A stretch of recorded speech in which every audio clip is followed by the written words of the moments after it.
Flamingo chef, show us what you got with cocktails and dishes that hit the sweet spot. Hey everybody, Bill the Kansas Flamingo chef, and as spring comes around, if you're like me, you start thinking about gardening, and I do a lot of gardening, and I really like raised garden boxes like these. This is a really simple project. Now, yes, there's two of them here, but I want to show you how simple it is to build one of these and how incredibly inexpensive it is. Each one of these cost me less than $20. So building this box is really not difficult, and it's crazy what the pre-made kits cost. If you look online, most of the big box stores sell a pre-made kit, even Amazon, for this size, which is going to wind up being, our finished size is 30 inches tall, 36 3/4 inches long, 16.5 inches deep, and then our box itself is going to be 11 inches deep of storage. And it takes one big bag of garden soil to fill it. I bought a bag of garden soil. It's a 2 cubic foot bag at Walmart this morning for $5. So here's the crazy thing. If you buy this pre-made kit online and assemble it, you're looking somewhere between $70 and $100. And that's going to be made with really cheap wood. Some of it isn't even wood, it's particle board and or plywood, pressed wood. This is all the wood I bought to make this with. My entire bill right here, including tax, $17.86. And let me show you what I have. I have two 2x4s that I had them cut in half at the store because I didn't need an 8-foot board and I didn't want to try to get it in to that vehicle. So instead, by cutting them to 4 feet, I'm still going to use almost 100% of it. I've got 4 pine fence boards. These are just the 5.5 inch width. If you want to use a thicker one, you can. Just keep in mind, this is a lot of where your cost comes in. These are a whopping $1.96 a piece. If you wanted to upgrade to cedar, I noticed they had cedar for about $1 more a piece. So another $4, you could have a cedar box. But the one thing when you do that is if you use the just the pine 2x4s as studs, it's going to look a little weird. So you're going to have to spend a little money there if you want the full cedar. Last but not least, these are just overcuts. When you go to Home Depot, where I went today, Lowe's does this too. They usually have a rack of stuff they want to get rid of. These are miscuts, boards that were warped, boards that have problems, whatever. These things are great for small projects. Here's the best part. I paid, let's see here, for this one, all 3 pieces, I paid $1.32. For this one, I paid 92 cents. These pieces will save you time and money. If you just want to buy some 1x2 and cut it out, be my guest. I like to buy this stuff every time I see it because I can find a use for it. Let's talk about some of the cuts we're going to make. So there are a few extra cuts as far as my stabilizing pieces and the base, which are basically going to be made out of this and these. But let's talk about what we're going to do. The first thing I'm going to do is split all of these 2x4s down the center to make them into technically 2x2s, but they really aren't because a 2x4 isn't really 2x4, now is it? From those, I'm going to cut 4 30-inch pieces. Those will be our upright legs. We're going to cut 4 32.5-inch pieces. Those will be our stabilizers. And we'll cut 4 12-inch pieces. The pieces that are left over are going to be used to fill gaps and to stabilize the base. The only other, that's going to use up the 2x4, okay? From these, we're going to cut these to build our outside pieces. So our framework is going to be 4 of them at 16.5 and 4 of them at 35.5.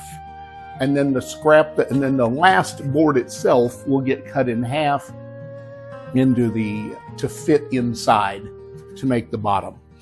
These pieces will go around and frame all that in and stabilize on the inside. 2 quick pro tips. I've done a lot of woodworking over the years. These are 2 things that will save you a lot of misery. Number 1, use the same tape measure for the entire project.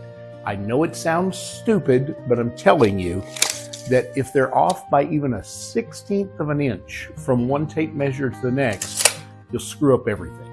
So always use the same tape measure the entire project. Second, measure twice, cut once. Remember that when you're cutting a 2x4 in half, you need to know actually what the width of it is. They are not 2x4, okay? They are 3.5 inches, generally, by 1.5 inches. I could go into long detail why they call it a 2x4, but welcome to shrinkflation. So keep in mind, if we're cutting this in half, we know that it's 3.5, not 4. So you're going to cut not at 2 inches, right? So if it's 3.5, that means we got to go back and cut accordingly at 175.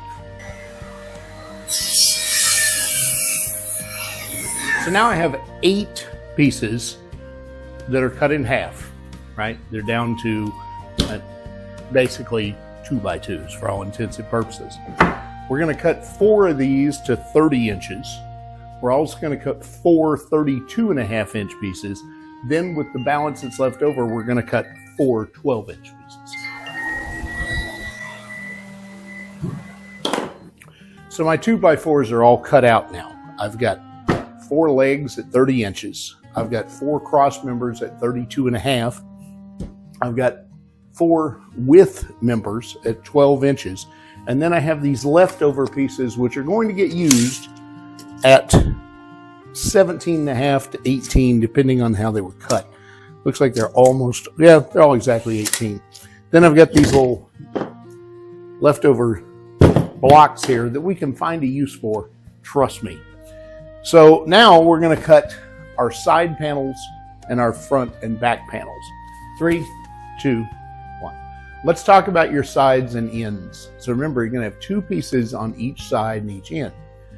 The sides, the pieces are 35.5. That means you get 2 out of one of these boards, and you'll be able to cut the dog ear off. It's going to be at 35.5 and 71 inches. So that last inch, which is your dog ear, it's just going to cut off of there. As far as your sides, those are 16.5, which works out really well out of a 72-inch piece of wood. You'll be able to get all 4 out of 1. On the table, I've got all my cuts, with the exception of the base and any stabilizers we need to cut, which we'll do last. So let's just real quickly go over our cuts and then start putting it together. These are my side, back, and front pieces. These are my side pieces. That'll be the bottom and the stabilizers. I've got legs, I've got side supports, I've got front and back supports, side supports, and then I've got overcut. And then over here, I've just got some scrap wood. How I'm going to start this is I'm going to take my smallest piece and use that as a base, as a stabilizer across the bottom. There's going to be 2 of these that go against each one. One's going to be flush with the top because that's going to make the top of the box.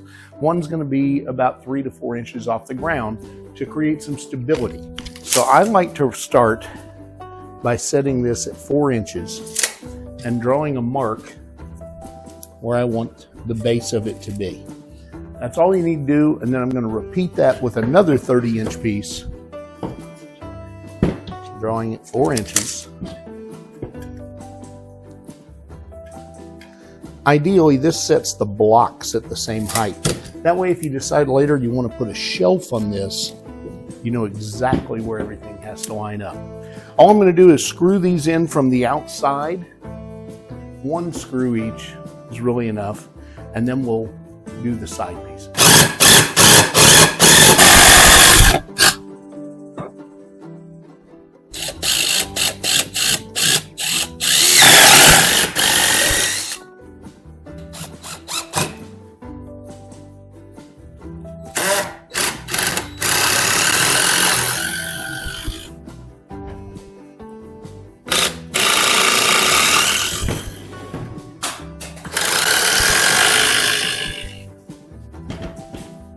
For mounting the panels, I'm just using a 2-inch screw because it's the shortest one I had.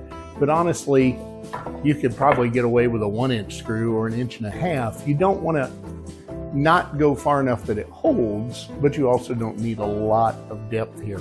When I put these on, generally what I do, I find the straightest part of the board and I try to mount that to the center of the box and then work to the corners from there. With that top panel on, you can go ahead and just set another one. And it's easiest to put this on its side and drill downward instead of trying to drill across. Set another one right there, attach that, probably 2 screws in the side here just to keep it from wobbling. On this top one, 1 is probably good enough. And then we'll flip it over, do the same thing on the other side, and then we'll do the ends. The front and the back, or the long sides at least, are done. So now we're going to put the end caps on exactly the same way. They're just going to cover it all up and finish the look. Same thing applies. You can do this straight in. You can turn it on its end, whatever you like to do. Me personally, because of the size at this point, I generally set it on the ground and drill downward. So our box is done. Now we need a bottom. But because this is going to be full of dirt and we don't want it to just drop out of there, we need a support system. There's a lot of ways to do this. You can, even if you don't have any of that spare wood like I picked up, you've still got these 4 pieces of 2x4, and they make a perfect structure underneath that will hold it just fine. All you got to do is take one, cut them to the length that you have here, and screw them in. You can even have them extended if you want to, and then take the other 2 and set across here. You can do this bottom structure any way you want, with leftover wood or with these pieces of 2x4. What I'm going to do is do that. Then I'm going to split the remaining piece of fence post and lay in there for the bottom. That's it, and you've seen the finished project. The whole thing from start to finish takes you about an hour and a half, 2 hours tops, and it will last for years and years. It's really not a difficult project. I hope this was helpful, educational. Maybe you had a little fun. Maybe you learned to do some woodworking you didn't know how to do. And if there's something else you'd like me to make, all you gotta do is drop me a line, bill@kansasflamingochef.com, or simply comment right here in this video. Make sure you subscribe, like, and share. Have an awesome day. My battery's about to die, so you're just gonna have to trust me. That's all that's left. I cut these, and what I do is I cut them so they will fit inside and screw them into directly from the outside just to create a support. But you can cut them right here and just bolt them in that way if you want to. Whatever works best for you. Don't be afraid to try new things. Have a great day.